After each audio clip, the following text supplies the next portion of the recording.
नमस्कार दोस्तों, स्वागत है आप सभी का let's crack ND UGC NET YouTube channel पर। मेरा नाम है शुभेंदु और चलिए स्टार्ट करते हैं। स्क्रीन पे मेरे बारे में आप देख रहे हैं। मेरा नाम शुभेंदु मुखर्जी है, पेपर 2 का ज्योग्राफी ट्रेनर हूँ, यूजीसी नेट क्वालिफाइड हूँ, बीए ऑनर्स ग्रेजुएशन में किया है, एमए ज्योग्राफी मास्टर्स में किया है, फॉर्मर ज्योग्राफी ट्रेनर था मैं केवीईडीयू, मोर देन 2 ईयर्स का टीचिंग एक्सपीरियंस है और मैं एक वॉइस आर्टिस्ट हूँ। ऑलराइट, सो आज का जो वीडियो जिसके बारे में हम बात करने वाले हैं वो है एप्लीकेशन पार्ट।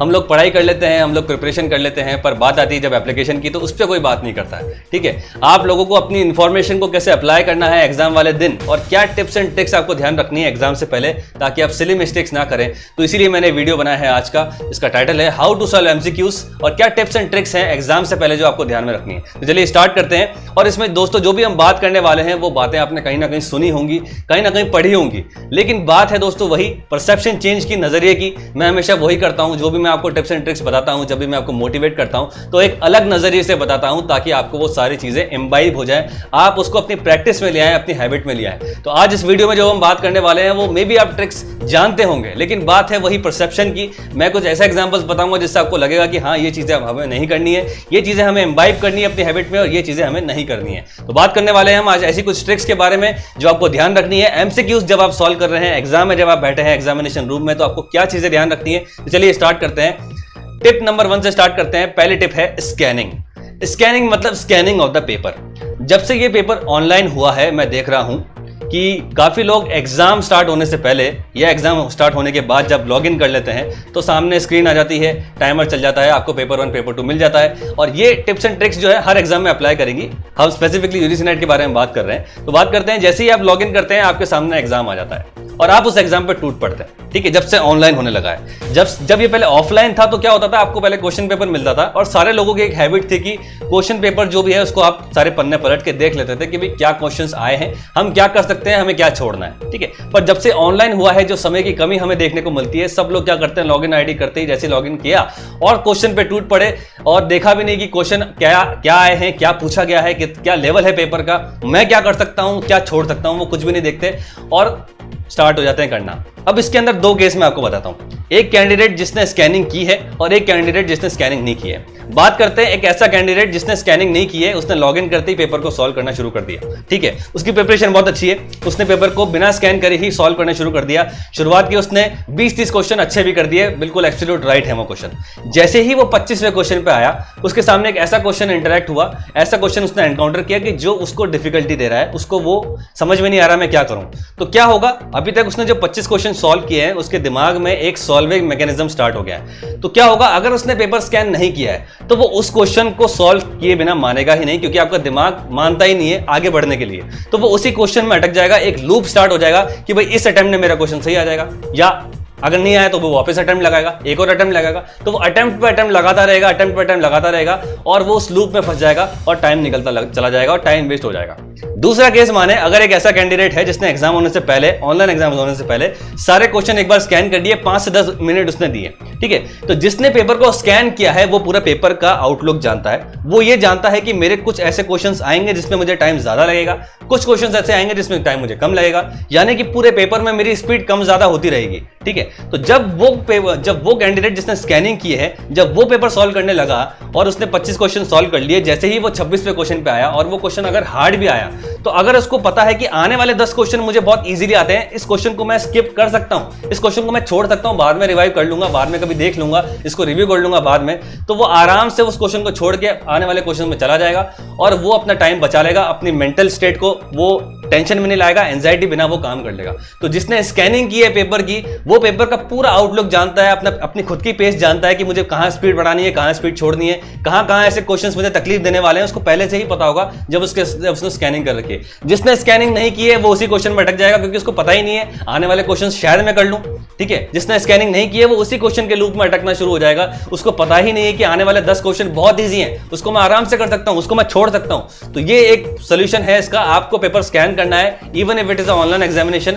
यहां पर क्या होता है, जब भी आप यूजीसी नेट के पेपर में जाएंगे तो left hand right hand side में क्वेश्चन बॉक्स होता है, आपको सिर्फ नेक्स्ट करना है। नेक्स्ट करते करते करते आप एक बार सारे पेपर स्कैन कर लीजिए और सारे क्वेश्चन स्कैन कर लीजिए, फिर उसके बाद आप कोई से भी क्वेश्चन में डायरेक्टली जा सकते हैं। जो भी 200 क्वेश्चन होते हैं किसी पे भी आप क्लिक करेंगे, फॉर एग्जांपल आपने 150th क्वेश्चन पे क्लिक किया तो डायरेक्ट 150 क्वेश्चन पे चले जाएंगे, क्वेश्चन नंबर 1 पे क्लिक किया तो आप वहां चले जाएंगे। तो आपको उसमें घबराना नहीं है कि मैं अगर नेक्स्ट कर लूंगा तो मैं शायद बैक नहीं जा पाऊंगा, वो ऑप्शन आपको पहले यूजीसी ने दे रखा है। आपके पास 3 ऑप्शन होते हैं, attempted, non attempted and review, ये 3 ऑप्शन होते हैं। तो अगर आपने अटेम्प्ट नहीं भी किया है तो आप किसी भी टाइम पे किसी भी क्वेश्चन पे पहुंच सकते हैं। तो इसीलिए दोस्तों स्कैनिंग जरूर कीजिए। स्कैनिंग कर लेंगे तो आप अपनी प्रिपरेशन को, जो भी आप अपना मतलब प्रिपरेशन क्या अपने अटेम्प्ट को जो आप देना चाह रहे हैं वो आप उसको और अच्छे से कर पाएंगे, एक बेटर माइंडसेट से दे पाएंगे। तो स्कैनिंग बहुत जरूरी है। तो ये बात आपको ध्यान रखनी है। मैंने दोनों केसेस बता दिए। एक केस है कि जिसने स्कैन नहीं किया, उसको पता ही नहीं कि नेक्स्ट क्वेश्चन बहुत ईजी है, इसको मैं छोड़ सकता हूं, ये क्वेश्चन भले ही मुझे सिलेक्शन नहीं दिलाएगा, आने वाले 10 क्वेश्चन दिला देंगे। एक कैंडिडेट वो जिसने स्कैनिंग किया है, वो उस क्वेश्चन को स्किप करके आगे चला जाएगा, क्योंकि आने वाले क्वेश्चन 10 क्वेश्चन इजी है, उसको पता है पहले से।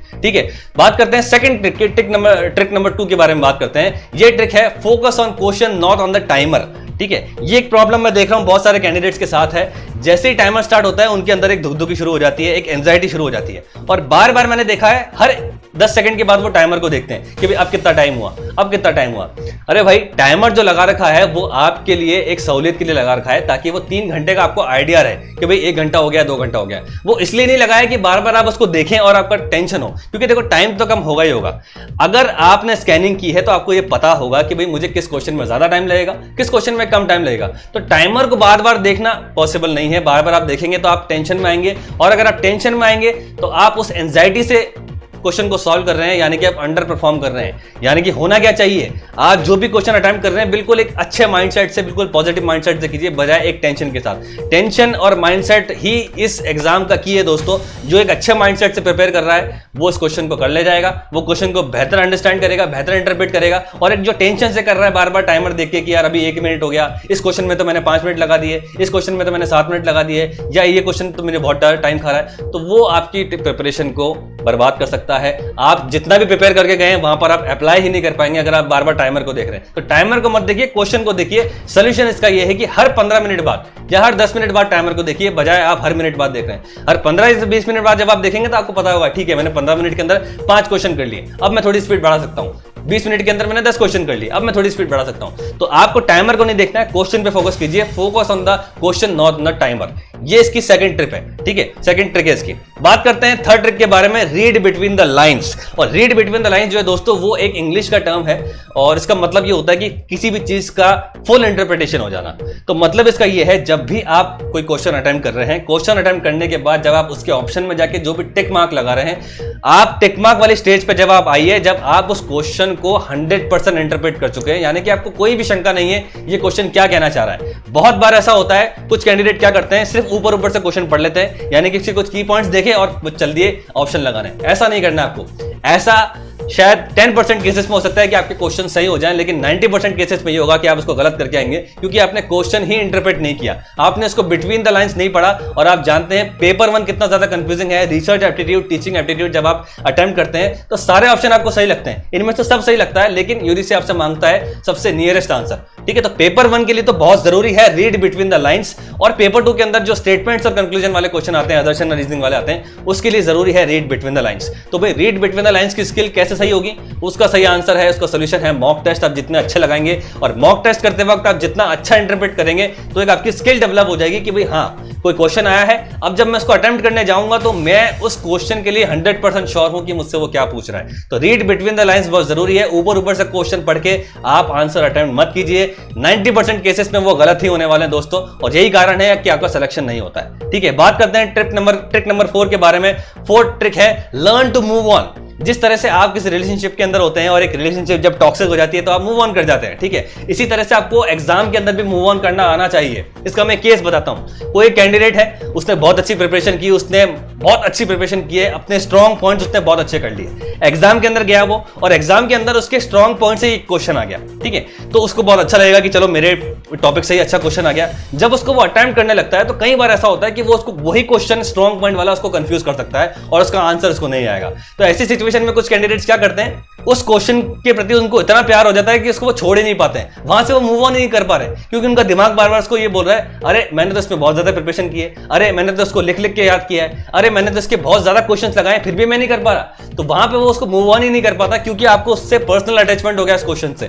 तो दोस्तों आपको ये नहीं करना है, आपको मूव ऑन करना ही पड़ेगा, चाहे वो आपका कितना ही स्ट्रॉन्ग पॉइंट था, कितने ही आप उससे क्वेश्चन लगा चुके थे, पर एग्जाम में अगर आपको वो नहीं आ रहा है, छोड़ दीजिए, बाद में जब आप उसको रिव्यू करेंगे तो आप इसको आराम से कर लेंगे। उस वक्त आपको वो नहीं आ रहा है, कोई दिक्कत नहीं है। तो मूव ऑन करना सीखिए दोस्तों। कुछ क्वेश्चन को आपको छोड़ना पड़ेगा, बजाय आपने उस पर कितनी ही प्रिपरेशन की हो, कितना ही आपने टाइम लगाया हो, आपको उसको मूव ऑन करना पड़ेगा दोस्तों। तो लर्न टू मूव ऑन, और ऐसे क्वेश्चन में मत फंसिए जो आपके स्ट्रॉन्ग पॉइंट्स है, और एग्जाम में अगर आपको नहीं आ रहा तो छोड़ दीजिए, बाद में वो आपको आ जाएगा। बात करते हैं 5th ट्रिक के बारे में। ट्रिक नंबर 5 है कंट्रोल योर एक्साइटमेंट। और ये जो है बहुत सिली मिस्टेक करते हैं लोग बाग। सब लोग अच्छी प्रिपरेशन कर रहे हैं, और कुछ बार क्या होता है, कुछ कैंडिडेट्स मान लीजिए अपने सिलेबस का 80% कवर करके जाते हैं, और जिस दिन वो एग्जाम में अपेयर हो रहे होते हैं तो वो जब स्कैनिंग कर लेते हैं पेपर की, तो वो ये देखते हैं कि जो भी मैंने प्रिपरेशन की थी 80% उसी में से पेपर आया, यानी कि मैंने जो पेपर छोड़े थे, मैंने जो क्वेश्चन छोड़ दिए थे उसमें से क्वेश्चंस नहीं आए, यानी कि आज का पेपर तो मैं अच्छे से कर लूंगा। तो क्या होता है, कई बार उस एक्साइटमेंट में आप क्या करते हैं, इतनी ज्यादा एक्साइटेड हो जाते हैं आप कि ऑप्शन ही गलत लगा देते हैं। क्वेश्चन पढ़ा और एक्साइटमेंट में आपने बस बी का सी लगा दिया, जबकि आपको बी लगाना था, आपने सी ऑप्शन लगा दिया। सबसे बड़ी सिली मिस्टेक ये है, और सबसे बड़ा ये ऑब्स्टेकल है सिलेक्शन नहीं होने का, क्योंकि ये ऑनलाइन है। ठीक है, ऑनलाइन के अंदर ऑप्शन होते हैं, बहुत ज्यादा टेक्स्ट होते हैं, स्क्रीन छोटी होती है, तो आपको बिल्कुल अलर्ट रहना है। भले ही ये आज का पेपर इतना ईजी हो, आपको अपना एक्साइटमेंट को कंट्रोल करना पड़ेगा दोस्तों। अगर आप अपनी एक्साइटमेंट को कंट्रोल नहीं कर पा रहे हैं, एग्जाम में बिल्कुल आप फ्री माइंड हो गए आपका, तो आप 90% केसेस के अंदर ऑप्शन गलत लगा के आ रहे हैं, और वो बहुत बड़ी सिली मिस्टेक आप कर रहे हैं। आप अपने मतलब मान लीजिए अगर आपने 10 क्वेश्चन गलत लगा दिए, 10 क्वेश्चन का मतलब ये है कि आपने 20 मार्क्स आपने उड़ा दी सीधे से सीधे, और 20 मार्क्स आपको नेट भी क्लियर नहीं कराएंगे। अगर आपके ओवरऑल मार्क्स के अंदर 20 मार्क्स कम हो रहे हैं, मतलब आपका नेट भी क्लियर नहीं होगा। तो अपनी एक्साइटमेंट को आपको कंट्रोल करना पड़ेगा, चाहे क्वेश्चन या पेपर कितना ही ईजी आया हो, अपनी एक्साइटमेंट को कंटेन करके रखना है। एग्जाम के बाद जितनी एक्साइटमेंट दिखानी है आप दिखा सकते हैं, लेकिन एग्जाम वाले टाइम पे आपको अपनी एक्साइटमेंट को कंट्रोल करना है, क्योंकि दिल है, दिल तो आप जानते हैं, दिल बच्चा है और दिल पागल है, तो उसको आपको कंट्रोल करना ही पड़ेगा। ठीक है, बात करते हैं ट्रिक नंबर 6 के बारे में। ये है रिव्यू योर रिस्पॉन्सेस, और ये है आपकी फाइनल स्टेज।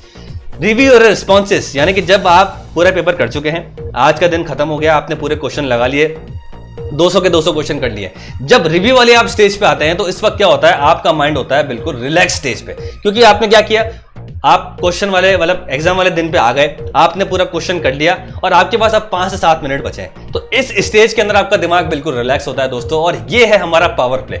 इस स्टेज की अहमियत को कोई नहीं समझता है। जैसे ही आपने अपना पेपर पूरा अटेम्प्ट किया है, आप अपने सारे रिस्पॉन्सेस को, जितने भी 200 के 200 रिस्पॉन्सेस है, उसको रिव्यू कीजिए, क्योंकि अगर आप रिव्यू नहीं कर रहे हैं तो आप एक गोल्डन अपॉर्चुनिटी छोड़ रहे हैं, आप अपना सिलेक्शन रोक रहे हैं। मैं क्यों कह रहा हूं, रिव्यू वाली स्टेज में आते आते आपका दिमाग बिल्कुल रिलैक्स हो जाता है, और जब आप इस रिलैक्स माइंडसेट से वापस से क्वेश्चन रिव्यू करेंगे तो आप पाएंगे आपने कितनी सिली मिस्टेक्स की है एक्साइटमेंट की वजह से, आपने कितनी सिली मिस्टेक्स की है, इंटरप्रेट ही नहीं किया, ऊपर ऊपर से क्वेश्चन को पढ़ लिया और बस आंसर लगा दिया। ठीक है, आपने जो क्वेश्चन छोड़ दिए थे, जिस पे आपने मूव ऑन किया था, जब आप रिलैक्स माइंडसेट से उस क्वेश्चन पे जाएंगे तो मे बी आप उस क्वेश्चन को आप सॉल्व कर सकते हैं, क्योंकि अब आपके कोई भी प्रेशर नहीं है। जब भी प्रेशर नहीं होता तो आंसर क्या होता है, जब भी प्रेशर नहीं होता तो फील्ड पे खिलाड़ी छक्के मारता, चौके मारता, क्योंकि इसको कोई प्रेशर नहीं है, हार जीत का कोई प्रेशर नहीं है। तो रिलैक्स माइंडसेट से अगर आप क्वेश्चन को वापस से रिव्यू भी कर रहे हैं, जो आपको क्वेश्चन नहीं आते थे, 100% तो नहीं, 95% चांसेस ये है कि आप गेस वर्क से वो आंसर लगा लेंगे उसका दोस्तों। तो रिव्यू करना बहुत जरूरी है। बहुत सारे स्टूडेंट्स क्या करते हैं, जोर आता है उनको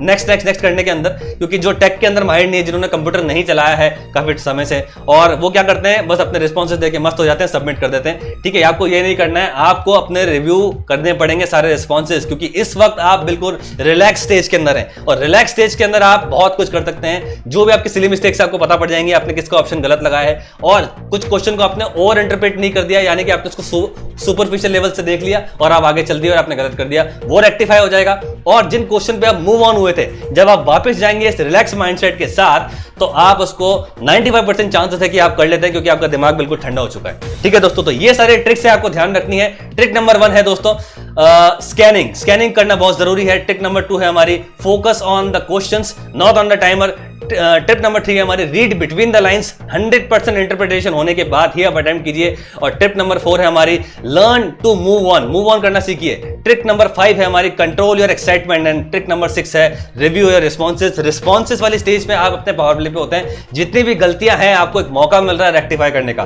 तो आप इसको जरूर कीजिए। इसको बिल्कुल भी आप नहीं भूल सकते, आपका दिमाग उस वक्त बिल्कुल रिलैक्स स्टेज के अंदर होता है दोस्तों, तो इसको आप जरूर कीजिए। ऑलराइट, अब बात करते हैं आज के रिडल के बारे में। आज हमने दी थी ये रिडल, और रिडल है कि आपको उसको देख के बताना था कि किस टाइप का फोल्ड बनता है। तो इसका आंसर है ए, रिकम्बेंट फोल्ड। रिकम्बेंट फोल्ड वो होता है जब किसी भी फोल्ड की दोनों लिम्फ पैरेलल और हॉरिजॉन्टल दोनों हो जाती है तो बनता है रिकम्बेंट फोल्ड। तो ठीक है, इस डायग्राम को देख के काफी सारे लोगों ने सही आंसर दिया है। देखते हैं किन लोगों ने सही आंसर दिया है। ये इनके नाम है, मोहम्मद हुसैन ने सही दिया है, शुभजीत ने सही दिया है, मोहम्मद फैजल ने सही दिया है, गुडलीन ने सही दिया है, प्रिया ने सही दिया है, मनीषा, पीशु, भारती, याशिका, अलका, बेवश्री, मेघा, बब्बा हुसैन, आलिया, रानी ने सही दिया है, महाश्वेता ने सही दिया है, जया ने सही दिया है, तन्मय ने और श्रुति ने। तो इन लोगों ने इसके सही आंसर दिया है, यानी कि आप लोगों ने लेक्चर बहुत अच्छे से देखा है। तो आप लोगों को बहुत बहुत कांग्रेचुलेशंस, आपने डायग्राम देख के बता दिया है कि कौन सा फोल्ड है, तो बहुत अच्छी बात है। और बात करते हैं, को कमेंट में जवाब देना है, लाइव चैट में कोई भी जवाब नहीं देगा, इसका फिर मैं आंसर बता दूंगा। तो क्वेश्चन ऑफ द डे है, करंट्स लिखी हुई है, आपको लोकेशन बताना है। ये सारी करंट्स हैं और ये इसके लोकेशन है, ये बात आपको ध्यान रखनी है। तो मैच द फॉलोइंग आपको उसी तरह से करना है, ए का 2 बी का 4 करके मुझे बताना है कमेंट बॉक्स के अंदर। तो आप इसको पॉज करके देख सकते हैं। ऑल राइट, तो ये है हमारा टेलीग्राम ग्रुप, इसका नाम है शुभेंदु नाइट ज्योग्राफी। इससे आप जुड़ सकते हैं, इसमें आपको वीडियो, पीडीएफ और अपडेट्स मिलते हैं। इसके अलावा हमारा एक टेलीग्राम ग्रुप है, इंटरेक्टिव टेलीग्राम ग्रुप है, जिसके अंदर हम डेली टास्क करते हैं, रिडल्स देता हूं मैं आपको और डिस्कशंस होते हैं यहाँ पर। और आपसे जुड़ने के लिए मुझे डीएम कर सकते हैं। पहले आपको क्या करना है, इस ग्रुप को ज्वाइन करना है। ग्रुप को ज्वाइन करने के बाद आप मुझे मैसेज करना है, सर मुझे ऐड कीजिए। और ये है हमारा कोड SMNET। अगर आप अनअकैडमी में सब्सक्राइब कर रहे हैं तो ऑलवेज गो फॉर 24 मंथ्स, ये कोड लगाएंगे तो आपको मिल जाएंगे 10% डिस्काउंट, जिससे आपकी मंथली फी 525 से हो जाएगी 472 रुपए। अनअकैडमी प्लस कोर्सेज पे दोस्तों हमने किए हैं कुछ ultimate courses about geography, ultimate geomorphology, ultimate Indian geography through MCQs, through diagrams. वो सारे कोर्सेज वहां पे मौजूद हैं। तो आप उसको सब्सक्राइब करना चाहते हैं तो मेरा कोड लगाकर कर सकते हैं SMNET, इससे आपको 10% डिस्काउंट मिलेगा। इस वीडियो में इतना ही दोस्तों, वीडियो को लाइक कीजिए, चैनल को सब्सक्राइब कीजिए, मेरा कोड लगाना मत भूलिए और मिलते हैं नेक्स्ट वीडियो के अंदर। Thank you so much.